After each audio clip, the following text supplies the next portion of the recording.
There's no way that you could watch Michael Jordan and LeBron James and think that Michael Jordan is not the... LeBron James has spent so many years at the center of the basketball world that it almost feels strange when the tone around him starts to change. For a long time, whenever LeBron struggled, the conversation usually found somewhere else to land.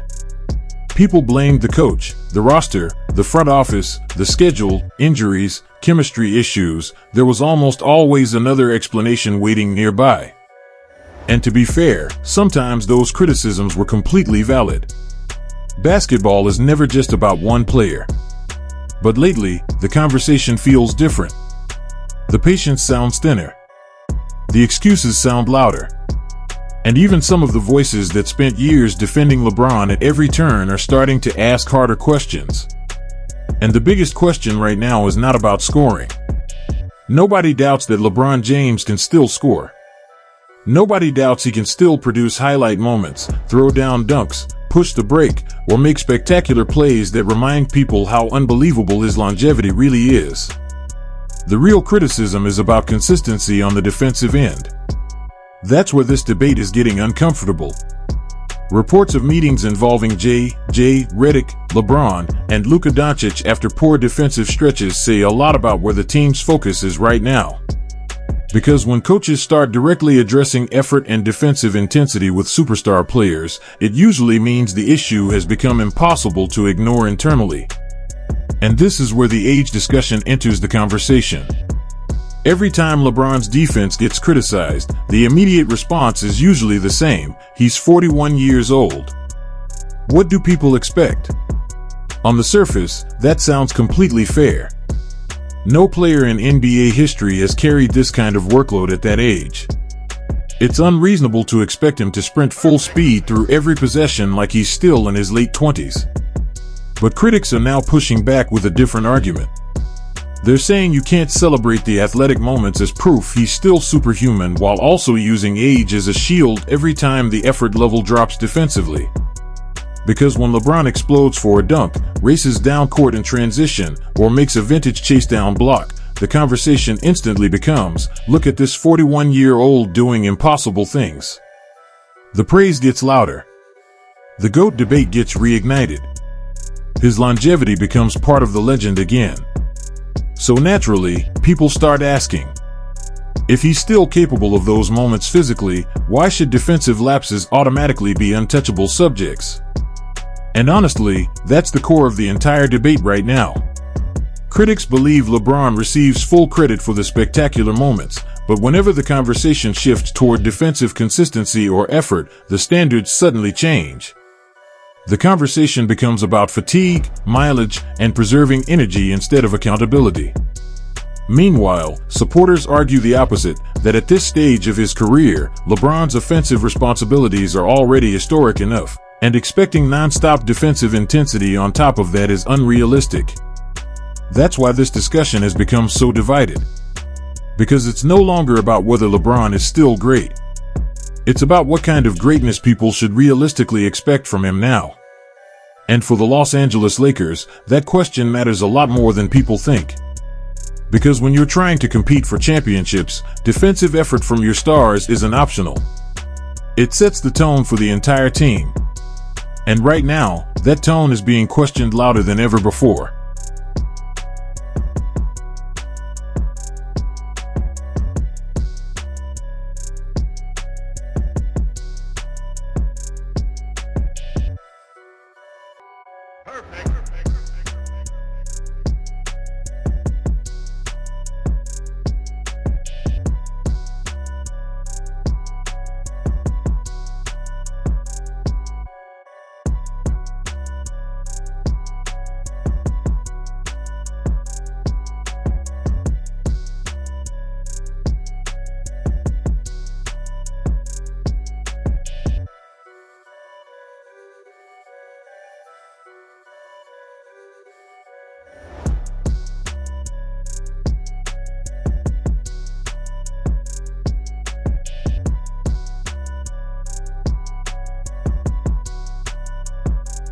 But this is exactly where the criticism around LeBron James starts getting more uncomfortable, because the argument being made here is not that he has to suddenly turn back into Gary Payton in his prime. Nobody is asking LeBron to pressure full court for 40 minutes. Nobody expects him to lock down elite guards possession after possession or fly around the floor like he's 27 again. That's not the point. The real point is the difference between being physically limited and looking mentally disengaged. There's a huge gap between conserving energy and completely checking out of possessions. A huge gap between pacing yourself and standing still while the play continues around you. Fans can live with age-related decline. What frustrates people is when the effort itself starts looking optional. And according to this criticism, that's the line the Lakers are crossing too often right now. Because the evidence cuts both ways. One possession, LeBron James looks every bit of 41 years old, slow getting back, late on rotations, conserving movement. Then the very next possession, he explodes in transition, flies in for a chase-down block, or powers to the rim with the kind of burst most players half his age don't even have anymore. That's why people are pushing back against the "he's old" defense. The argument isn't that LeBron physically can't still make defensive plays. It's that he appears to choose when to fully engage and when to coast. Choosing when to sprint back. Choosing when to rotate. Choosing when to argue with referees instead of recovering defensively while the rest of the team scrambles behind him. And once fans start noticing those moments consistently, the conversation changes fast. Because effort is one of the few things basketball fans rarely excuse from superstars. That's also why the reported meeting involving J.J. Redick, LeBron, and Luka Doncic matters so much. Coaches do not usually sit down with players of that caliber to discuss defensive accountability unless the issue has already become serious internally. At that point, it stops being just media debate. It becomes a real locker room concern. And honestly, that's the part that changes the tone completely. Because hearing that a first-year head coach reportedly had to challenge one of the greatest players ever about defensive effort says a lot about where the frustration level inside the organization might be. Especially when the results didn't immediately improve afterward. The Los Angeles Lakers survived against the Sacramento Kings, but then followed it up with another rough defensive showing against the Detroit Pistons. And that's what keeps the criticism alive. Because when the same problems continue showing up after meetings, film sessions, and public accountability conversations, people stop treating it like a temporary slump. They start wondering if it's just who the team is right now. And for a Lakers team trying to convince everyone they're true contenders, that's a dangerous narrative to let grow.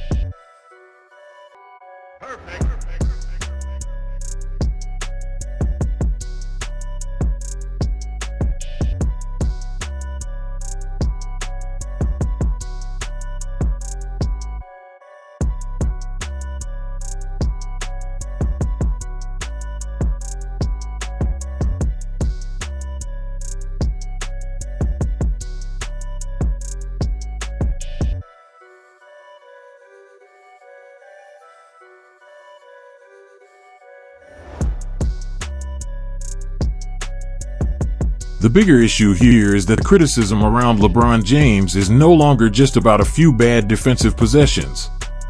It's becoming part of the overall conversation around the Los Angeles Lakers as a whole. Because according to the argument being made, the effort still looks inconsistent, the defensive intensity still comes and goes, and LeBron is now getting singled out more than ever for it. What makes that especially shocking is that people are even bringing advanced defensive stats into discussion, things like individual defensive win shares, numbers that fans used to almost avoid mentioning when talking about someone with LeBron's reputation. But now, the criticism is loud enough that those conversations are happening openly. And that's where comparisons to Michael Jordan start flooding back into the debate again. People immediately point to Jordan's resume: 10 scoring titles, 9 all-defensive first-team selections, 6 championships, 6 finals MVPs. never allowing an NBA Finals series to reach a Game 7 during his Chicago Bulls years. Supporters used those accomplishments to reinforce the idea that Jordan maintained intensity on both ends of the floor at all times, especially when the pressure was highest. Whether people agree with that comparison or not, it explains why the scrutiny around LeBron feels heavier right now. Because the Lakers are not built like a dominant super team that can casually survive defensive lapses every night. They need accountability from their stars. They need effort to become contagious. They need players like LeBron and Luka Doncic setting the tone defensively so the rest of the roster can follow. And when that tone disappears, the whole team starts looking vulnerable. That's when bad losses happen. That's when teams they should beat comfortably suddenly stay competitive. That's when frustration around the roster turns into frustration around effort. Of course, LeBron supporters still push back with the same point: the roster has flaws. And honestly, they're not wrong. The Lakers do lack consistent defenders in certain lineups. The depth is questionable. The team construction isn't perfect. They're not some unstoppable machine built without weaknesses. But critics say that still doesn't fully explain visible disengagement. It doesn't explain jogging back after turnovers. It doesn't explain standing still while offensive rebounds happen. It doesn't explain moments where a player with LeBron's basketball IQ seems disconnected from the urgency of the possession. And that's why the debate has shifted from can he still do it to how much does he still want to do it consistently. That's the uncomfortable question at the center of all this. Because if the answer truly is that his body cannot handle those responsibilities anymore, then logically the Lakers would need to adjust his role. Fewer minutes. Less responsibility. More preservation. Maybe even a reduced workload similar to what aging stars eventually accept late in their careers. But here's where the criticism sharpens again. People point out that LeBron James himself has reportedly resisted those kinds of restrictions in the past. Minute limits, role reductions, controlled workloads, the idea has never really aligned with how he views himself as a player.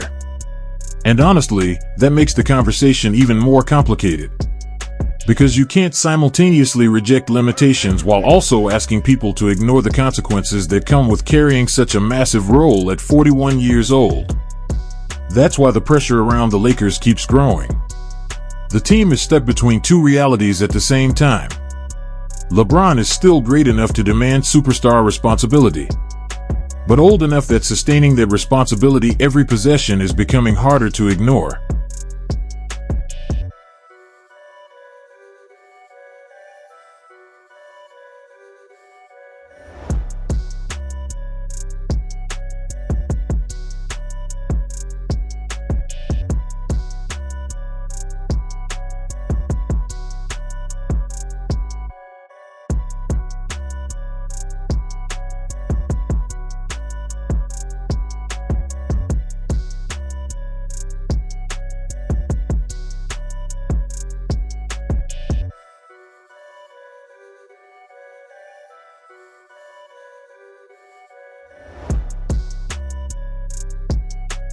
The moment LeBron James says he still has more left in the tank than most of the league, the conversation changes completely.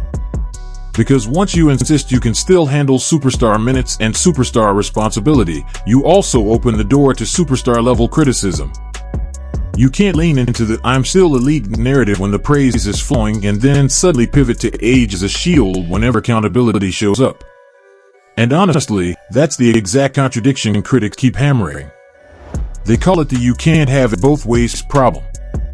If LeBron is still powerful enough to dominate stretches, control games, and demand a central role in the offense, then people are naturally going to expect effort, leadership, and consistency on the other end too. That's why the tone around him is starting to feel different lately. Not everyone has turned on him, far from it. LeBron James still has one of the biggest fan bases in sports. He still has supporters across media, former players, analysts, and fans who believe his longevity alone deserves respect no matter what stage of his career he's in. But the cycle people keep noticing is becoming harder to ignore. The Los Angeles Lakers struggle defensively. LeBron gets criticized. People defend him because of age. Then he has a spectacular athletic moment that reminds everyone he's still incredible physically. The criticism quiets down for a few days. Then the defensive issues come back again. And the whole conversation repeats itself. That pattern is exhausting a lot of people around the league. At the same time, there's another layer to this that might be even more uncomfortable, the idea that the Lakers are no longer entirely centered around LeBron anymore. For nearly 2 decades, the NBA universe revolved around him. Every team he joined instantly became his team. Every system, every storyline, every championship discussion started with him at the center. But now, with Luka Doncic in Los Angeles, the dynamic feels different. A growing number of people believe Luka is now the offensive engine, the long-term centerpiece, and the player the organization ultimately has to build around moving forward. In simple terms, Luka is driving the car now. That doesn't mean LeBron isn't still elite for his age. It doesn't mean he's irrelevant. But it does mean the Lakers no longer need him to dominate every possession the way they once did. What they need from him now is different. They need efficiency. They need leadership. They need defensive engagement. They need him to help stabilize the system instead of constantly operating as the entire system himself. And that's why critics keep coming back to the same point. The Lakers are supposed to be a championship team, not a personal legacy tour or a highlight factory built around one player's image. If the roster has flaws, then the solution cannot be coasting defensively while still demanding maximum offensive.